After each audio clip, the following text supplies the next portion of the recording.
Hello everyone. Today I'm extremely happy to have sitting alongside me nobody else but Strife Hayes. Thank you very much. It's great to be here. I'm looking forward to talking about the construction of the game, the foundation, where you want it to go to, the inspirations, the problems that you think you're going to face, and the solutions that you think you're going to bring to that. And I'm happy to offer any advice I can. What did you know about Scars of Honor before coming here in our office? And how do you feel about spending several hours already with us? What is the difference that knowing before and after? So I've worked in the MMORPG space as a critic and analyzing the videos and the games for many, many years. And I've had many people tell me that they have an idea. Ideas are 10 a penny. Ideas are everywhere. Everyone has an idea. The complicated part is turning the idea into something that actually exists, something that people are going to enjoy and people are going to play. So I went onto the website, I read all of the ideas, and they all sound great, as all ideas always do. And of course, I approach this with a bit of apprehension because you've got to be critical when you approach these projects. You can't get overly excited for everything. When I arrived at the office, lovely greeting, met the team, met the crew, all lovely people. And that's when I started to see that you'd taken the ideas and you'd made them into an actual playable game, which sounds really silly. It sounds very simple, but it's actually the hardest step to do. Most people don't do this. They sit in a pit of ideas without any practical kind of anything existing. So when you said, you have an idea, and you showed me your ideas for potential dungeons, potential raids, potential complexity within this game, and you said, would this work? And I can say, well, from my experience, I've played this game that does this game that does this game that does this. This is what I think the audience seem to be gravitating toward now. And you took that, you manipulated it, and now you have new ideas that I can see you're actively making into something new. The team had the idea to make a cool starting zone. I've played through a cool starting zone. The team had the idea to make workable 1v1 PvP. So I actually got to play workable 1v1 PvP. And that gap between the idea and actually having the thing is massive. But I've seen you bridge it with a couple of systems so far. Yeah. And I want to see you bridge it with a lot more. There are good and there are bad things in Scars of Honor. What is the most important thing that you would like to see being addressed for the next version of the game? So for me, when a player logs in to play any MMORPG, they have a fantastical world in front of them. They have choices, they have adventures they can go on, they have a class, they have a race, they have a faction. They have their adventure all laid out in front of them, all the possibilities. So for me, the most important thing is when I log in and the world loads and I get to see my character and I get to see the armor on it, that represents adventures that I've been on. I got this sword from this boss. I got this bit of armor from this quest. I got this thing from doing this thing. So to me, it's knowing that there's more adventures that I can go and have. Knowing that there's always a dungeon that's available to me. It's knowing that there's always possibly a jumping puzzle that's available to me. It's knowing there's always a wandering boss I can go and kill. It's knowing there's always a PvP thing that I can go and do.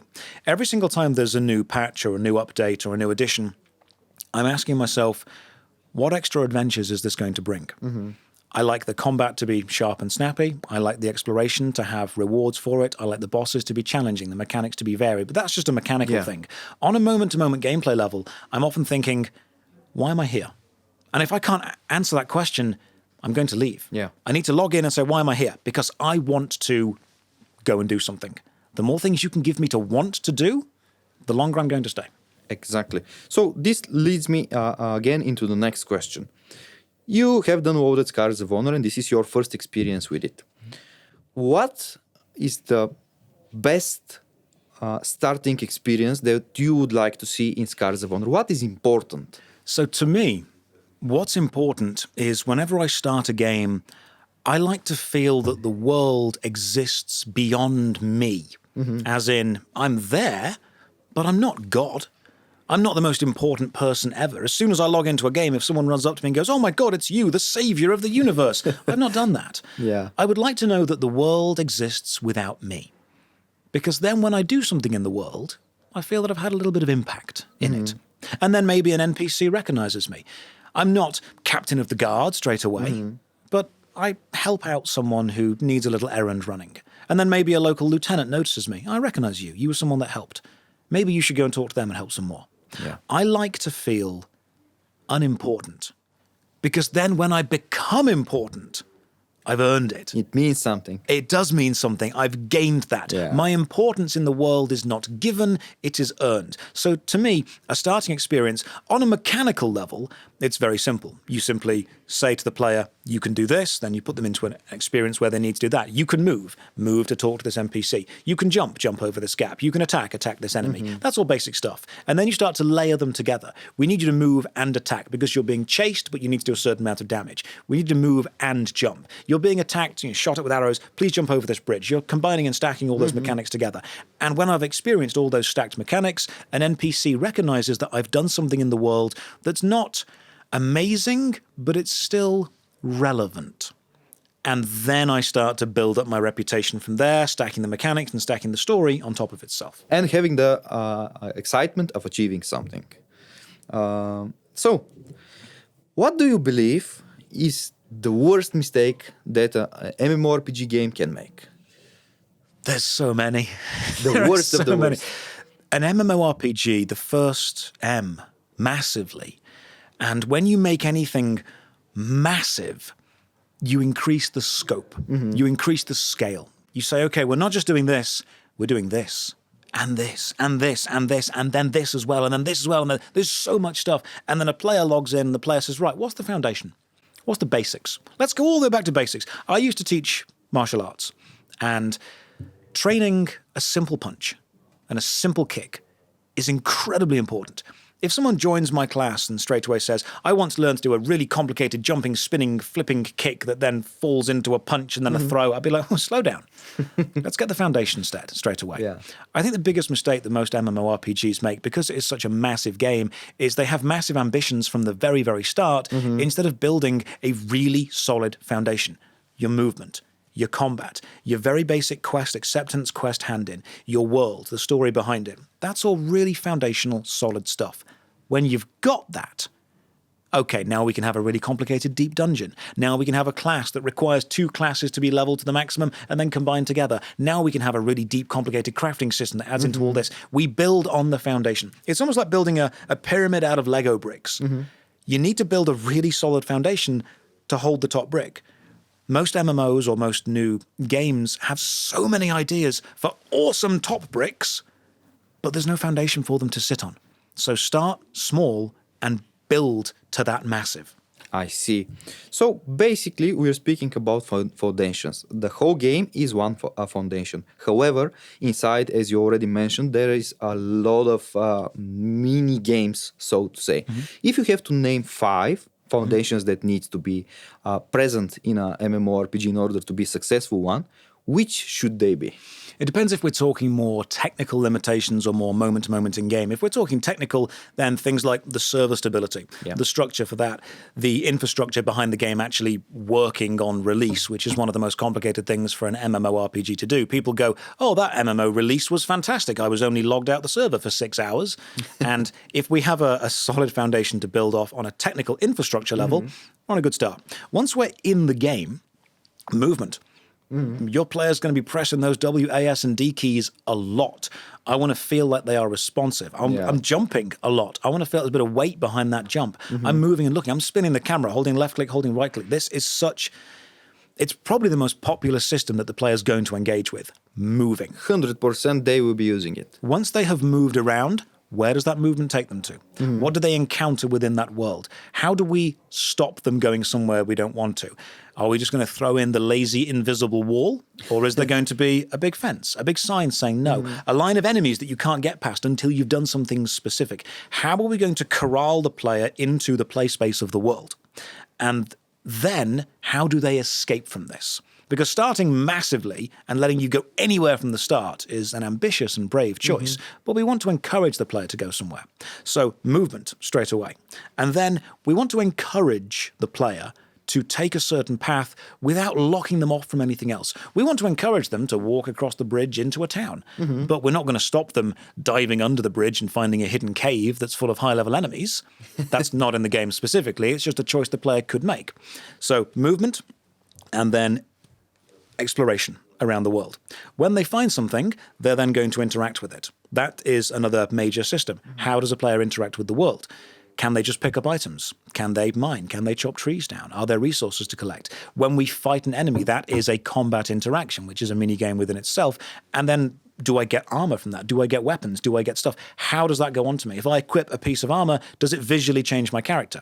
And that's probably the third biggest system. Visual change for your character based on the adventure that you've had and the stuff that you have equipped. If I have been through a snowy section, is my character going to have snow on them for a while? That is a visual representation. Small details, but extremely important. It's a representation of the adventure that I've been on. So we've got movement, we've got exploration, and we've got my character interacting with the world. I would say combat is one of the massive foundations. We are going to fight stuff, but how? If I just swing a sword at it, am I going to stand there statically and just wave the sword in front of me and watch the enemy's health deplete? Yeah. Or am I going to be in a stance? Am I going to really put some effort into that swing? Am I going to hear the impact, the kind of visceral feedback of combat? Is the enemy going to be staggered slightly? Is the damage number just going to be a really basic Comic Sans 1? Or am I suddenly going to see like a flash of a number that has a visual impact on me? Am I going to feel that combat, the act of combat, not just the victory, is rewarding in itself to go through? Because there are many games that I play, and even if I don't win the combat encounter, I'm thinking, God damn, that was fun. That was good. I enjoyed that. And there are certain games where I just have to feel the slog of combat, and I'm like, finally, it's over. Finally, I've won. I didn't enjoy that bit of combat, but I have won. So we have moved around, we have explored, we have equipped our character and interacted with the world. Then we've gone through the combat with the enemy and the visceral feeling of that. And then the fifth one is multiplayer. Why is it an MMORPG instead of a single-player RPG? If you want me to move, if you want me to explore, if you want me to equip and interact, and if you want me to fight, can we enhance all of these by doing it with somebody else as well? That's the core of the MMORPG. Doing it with somebody else, doing it with a friend, doing it with a lot of people around you. So one of the most important things in recent days is mobile platform. There is a lot of players which are enjoying amazing games on mobile, and yet we don't see any good MMORPG there. Why? Mobile is the largest video game console in the world. The mobile game market share is larger than PC and console put together. What we have effectively done is given almost the vast majority of the population on Earth one of the most powerful video game consoles in their pocket. It's more powerful than the second, third, fourth, fifth generation of consoles. So everyone has the ability to play games. And developers have looked at this and gone, right, we need to create games for everyone. And MMORPG games are not really for everyone. We'd like everyone to play them, but we are also aware that they take a lot of time. They take a lot of grind. They are a lifestyle unto themselves. So when developers were given this mobile platform, making someone sit and look at a screen for hours was not really their first intention. Their first intention was, we need to make a game that is very fast, very flashy, very short, very quick, that's going to respect the battery life and the screen real estate, the size with the UI of these games. Because MMORPGs have lots of skills along the bottom. They have lots of buttons to press, lots of things to do. I mean, you just look at a complicated boss fight in any of the larger MMORPGs, there's a hell of a lot going on at any given time. So condensing that UI and that complicated experience down to mobile size is a difficult thing to do. It's why I think some of the best mobile playable MMOs didn't start as that. They started as solid, respectable, decent MMORPGs on their own that were then ported over to mobile, and we said, right, we've got this good game. How do we make it playable on this system? And I think that shows a real change in the direction of the development. Instead of saying, how do we make a game that fits this system, they say, we've already got a good game. How do we change it so it works on this system as well? So designing an MMORPG for mobile, you can either make the best MMO you possibly can and then work out how the heck you're going to make it fit on a small screen. Or you can make a game that's going to fit on a small screen from the start, which is going to hamstring what the MMORPG could be. Yeah, but if you go in the approach where you go with the direction of making it first on a mobile, then the desktop experience suffers for Exactly. Sure. And you have to look at where the majority of your players are going to be. Now, more people have mobiles. It is the biggest game console. As much as some people don't like to admit that, it is the most popular gaming console pretty much ever made, the mobile phone.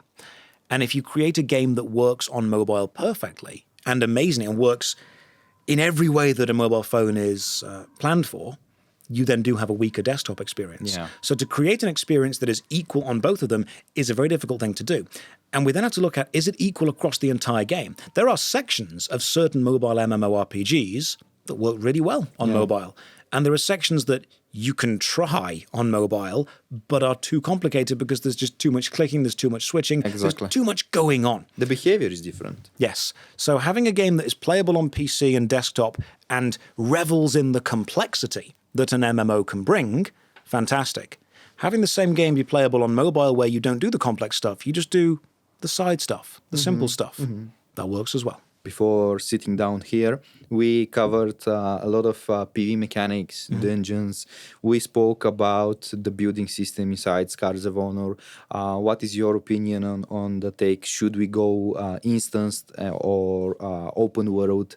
What would you suggest is the best way? We did have a long discussion about the building systems and about instanced housing, where a player clicks on, say, a portal or a post and it teleports them to their house. And their house exists in a separate universe away from the rest of the game. It still matches the game aesthetically, but it's not in the shared overworld. And then we looked at having houses within the shared overworld. Now, there are games that have done both. And my apprehension, I'm approaching this with a risk focus, is games that I've seen that allow the player to build whatever they want always end up with the player building a very certain shape that I can't say, otherwise this video will get demonetized, but everyone knows exactly what that shape is. And as a new player, I then walk round the side of a mountain, round the side of a forest, and I'm greeted by the structure in front of me. And suddenly it kills my immersion in this world. I'm thinking, right, this world is no longer taking itself seriously. It can be silly. I mean, every MMO, even serious ones, have silly elements. But when a world stops taking its own cohesion seriously, that's when we run into difficulties. So what we were talking about was a way to combine the safety of instanced housing, where the player can build something that looks aesthetically like what they want, and the grandeur of having non-instanced open world housing. Because it would be cool to turn around the corner and see a housing district, as long as it fits within the aesthetics of the game and it fits within the aesthetics of the locale. And it makes me look and go, oh, that's cool. I'd like a house. How do I get one? We don't want the players to feel that their experience is not being taken seriously. We want to feel that housing is relevant within the world, whether it's a reward for doing something, whether it's an aspiration to work toward. But letting players build stuff in the open world is dangerous. Because in general, players are rubbish at building things. You know it's true. I'm a player. I'm rubbish at building things as well. I wouldn't trust me to design a game. If someone says, hey, Josh, here's some stuff, build it. I'm going to build the exact structure that you are thinking about. And it would be funny to me for about 5 minutes. And then it would reduce the world to a joke. If you fill your game with jokes, your game becomes a container for jokes. So we want housing to feel fun, but also a level of serious. So, if I have to be honest with you, I'm pretty sure that you probably worked somewhere as a game designer, because all these ideas that you had, that you shared with us, all the good stuff that we can expect, all the possible pitfalls where we can fall in, everything was extremely valuable for me and for the company. Thank you once again for being here with us. You are more than welcome. Now, I wouldn't call myself a game designer, because I believe that what the game designers do is incredibly complicated and way beyond me. My first experience of that was when I was a child and I wanted to make a card game. So I drew a little tank on a card and I'm like, this tank does 1,000,000 damage. Then I drew a little fortress and I'm like, this force has 10 health. And then I looked and went, this is not balanced. There is a problem here. So I rejigged the numbers and I made it again.